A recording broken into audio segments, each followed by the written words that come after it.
Salam dan bahagia guru-guru hebat Indonesia. Perkenalkan saya Eko Fernando, calon guru penggerak Angkatan 8 Kabupaten Solo. Saat ini saya mengabdi di SD Negeri 14 Cupak Kecamatan Gunung Talang Kabupaten Solo. Semoga dengan mengikuti program guru penggerak ini kita mampu menjadi pemimpin pendidikan masa depan. Amin. Salam dan bahagia guru-guru hebat. Baiklah.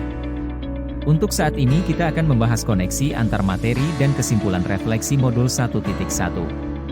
Pada kesempatan ini kita akan menyampaikan kesimpulan dan refleksi pemikiran Ki Hajar Dewantara dalam proses pendidikan dan pengajaran yang dapat kita terapkan di sekolah. Baiklah, pertama mari kita pahami pertanyaan dasar sebelum kita membuat kesimpulan dan refleksi pemikiran KHD. Pertanyaan pertama, apa yang Anda percaya tentang murid dan pembelajaran di kelas sebelum saya mempelajari modul ini? Pertanyaan kedua, apa yang berubah dari pemikiran atau perilaku saya setelah mempelajari modul ini? Pertanyaan ketiga, apa yang dapat segera saya terapkan lebih baik agar kelas saya mencerminkan pemikiran KHD? Pada kesempatan ini saya akan memberikan pandangan tentang apa yang saya percaya tentang murid dan pembelajaran di kelas sebelum saya mempelajari modul ini. Pertama, saya menganggap pembelajaran yang baik itu seutuhnya berasal dari guru sebagai sumber ilmu satu-satunya bagi murid. Pembelajaran yang saya lakukan cenderung otoriter, karya murid hanya bersifat seperti mencawan dan hanya menerima materi yang diajarkan guru. Pada kesempatan ini yang kedua, pemberian sanksi, ancaman dapat memperbaiki perilaku anak. Dalam pembelajaran saya beranggapan dengan memberikan ancaman atau sanksi dalam hal ini menakut-nakuti murid untuk belajar dan bersikap lebih baik, adalah hal yang sangat efektif dalam memperbaiki cara belajar dan perilaku murid. Menurut saya dengan memberikan ketakutan itu akan membuat murid untuk belajar lebih baik dan disiplin dalam setiap tugas dan pekerjaan yang diberikan kepada mereka, serta akan memperbaiki perilakunya. Yang ketiga, memberikan pembelajaran yang sama pada setiap anak. Saya menilai semua perlakuan adil itu adalah memberikan perlakuan yang sama dalam pembelajaran. Dengan artian materi, metode, serta penilaian yang saya lakukan harus sama pada semua anak tanpa membeda-bedakan.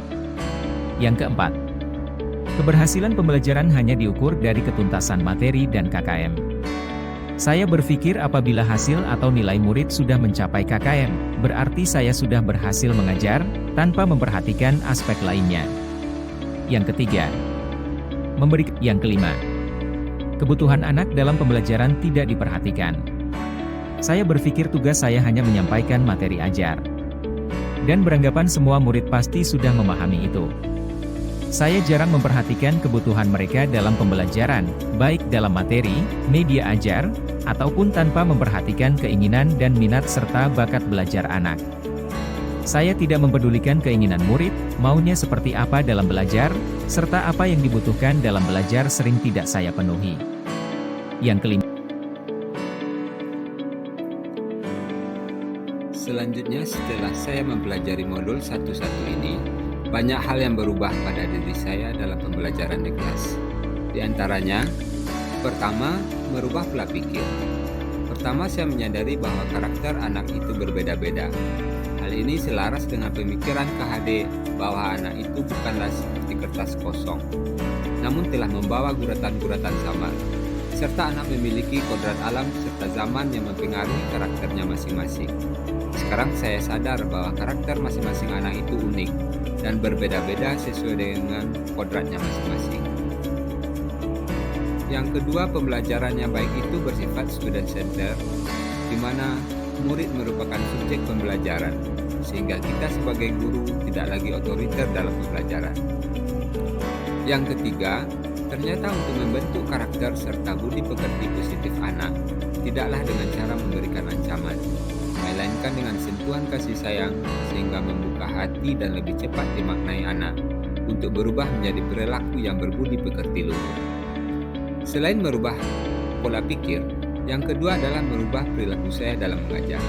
Yang pertama, untuk memenuhi segala kebutuhan anak yang berbeda-beda dalam pembelajaran, saya harus menyediakan dan melayani mereka dengan multi teknik, pendekatan, metode, serta media ajar yang dibutuhkan oleh masing-masing anak. Yang kedua, saya sekarang melakukan pembelajaran yang berpihak kepada murid atau student center. Karena sejatinya murid merupakan objek dalam pembelajaran. Kita hanya sebagai fasilitator, pamong, serta pelayan dalam menuntun mereka untuk mencapai kebahagiaan yang hakiki. Yang ketiga, saya memperlakukan anak sesuai dengan kebutuhan, karakter, serta minat belajar masing-masing, sehingga segala kebutuhan mereka dapat terpenuhi demi merdeka belajar serta kebahagiaan seutuhnya. Setelah mempelajari modul ini, yang dapat segera saya lakukan lebih baik agar kelas saya mencerminkan pemikiran KHD adalah pertama, mengintegrasikan permainan dalam pembelajaran. Karena sesuai dengan pemikiran KHD, bahwa murid itu masih dalam tahap bermain. Sehingga pembelajaran yang disajikan dengan permainan akan membuat mereka lebih bersemangat dan pembelajaran menjadi lebih menyenangkan. Yang kedua, lebih memperhatikan bakat minat anak dalam belajar, karena bakat dan minat anak berbeda. Dengan memberikan pembelajaran yang sesuai dengan bakat minat mereka, akan sejalan dengan pemikiran KHD bahwa mereka memiliki kodrat alam dan kodrat zaman pada masing-masing diri mereka.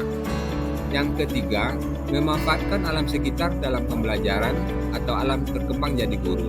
Karena pembelajaran tidak selalu harus berada di dalam kelas, yang terkadang membuat anak bosan. Dengan belajar di alam atau lingkungan sekitar, akan meningkatkan kreativitas dan pembelajaran menjadi lebih bersemangat. Selanjutnya, kesimpulan dari modul 1.1 ini dapat kita simpulkan adalah bahwa pendidikan sejatinya menghamba pada anak. Kita merupakan pelayan dalam artian melayani dan menyediakan segala kebutuhan dalam belajar.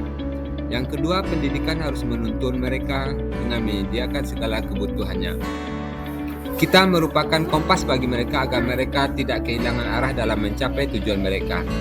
Yang ketiga, kita harus memahami perbedaan karakter murid, karena mereka memiliki kodrat alam serta zaman yang berbeda, sehingga kita sebaiknya menuntun mereka sesuai dengan kodratnya. Yang keempat, pendidikan itu bukan hanya perkembangan kognitifnya saja, namun perubahan perilaku atau budi pekerti yang baik adalah tujuan dari pendidikan. Sekian yang dapat saya paparkan, semoga bermanfaat untuk kita bersama dan terima kasih.